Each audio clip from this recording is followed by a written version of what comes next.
എനിക്ക് ആക്സിഡൻ്റായ സമയത്തുള്ള ഒരു കാര്യം എഴുതി വയ്ക്കേണ്ടത് ആവശ്യമാണെന്ന് തോന്നി എഴുതുകയാണ്.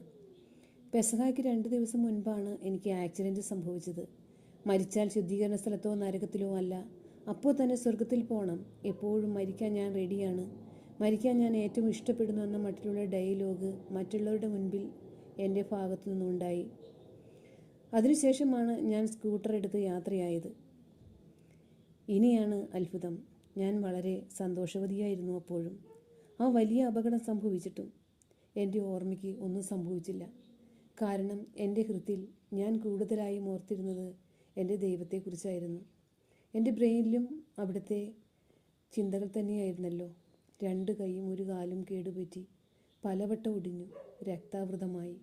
തലയുടെ നെറ്റിയുടെ ഒരു സൈഡിൽ ഹെൽമെറ്റ് പൊട്ടി കുത്തി തറച്ച് രക്തമൊഴുകി, മുൾമുടിയിൽ നിന്നും ഒഴുകും പോലെ രക്തമൊഴുകി മുറിവുണ്ടായിരുന്നു. പുരികം പകുതി പോയി. പക്ഷേ സർജറിക്ക് ശേഷം മുറിയിൽ വന്നപ്പോൾ സുന്ദരിയായിരിക്കുന്നു. പുരികവും നോർമലായി വന്നിരുന്നു. എൻ്റെ വയറെല്ലാം മുറിഞ്ഞ പോലെയാണ് എനിക്ക് തോന്നിയത്. കാരണം എനിക്ക് വയറ്റിലായിരുന്നു വേദന കൂടുതലും. എൻ്റെ ആന്തരിക അവയവങ്ങൾ എല്ലാം കീറി മുറിഞ്ഞു പോയിട്ടുണ്ടെന്ന് ഞാൻ കരുതി. പക്ഷേ ഒരു കേടുപാടും സംഭവിച്ചിരുന്നില്ല. ചതവായിരിക്കാം എൻ്റെ വേദനയുടെ കാരണം. എൻ്റെ ഫാസിനോ വണ്ടി ഫ്രണ്ട് കംപ്ലീറ്റ് തകർന്നിരുന്നു. ആ വണ്ടി എടുക്കാൻ എൻ്റെ ബ്രദർ റോഡിൽ പോയപ്പോൾ അവിടെ മാത്രം മഴ പെയ്ത് എൻ്റെ രക്തം ഒഴുകി കിടക്കുന്നത് ബ്രദർ കണ്ടു. കോടനാട് ഹോസ്പിറ്റലിൽ നിന്നും ഞാൻ വരുമ്പോൾ അതികഠിനമായ വെയിലായിരുന്നു.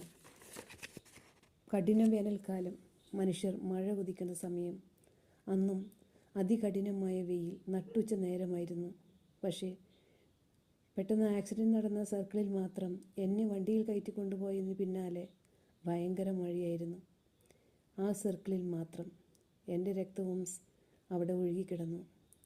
എൻ്റെ സഹനവും എൻ്റെ രക്തവും ആ പ്രത്യേക സ്ഥലത്തിന് മഴ കിട്ടാൻ കാരണമായിരിക്കാമെന്ന് ഞാൻ ആ ആശുപത്രി കിടക്കയിൽ കിടന്നോർത്തു.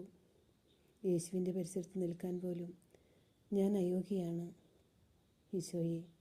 പക്ഷേ അങ്ങയോട് താതാത്മ്യപ്പെടാൻ എന്നെ അങ്ങ് അനുഗ്രഹിച്ചു.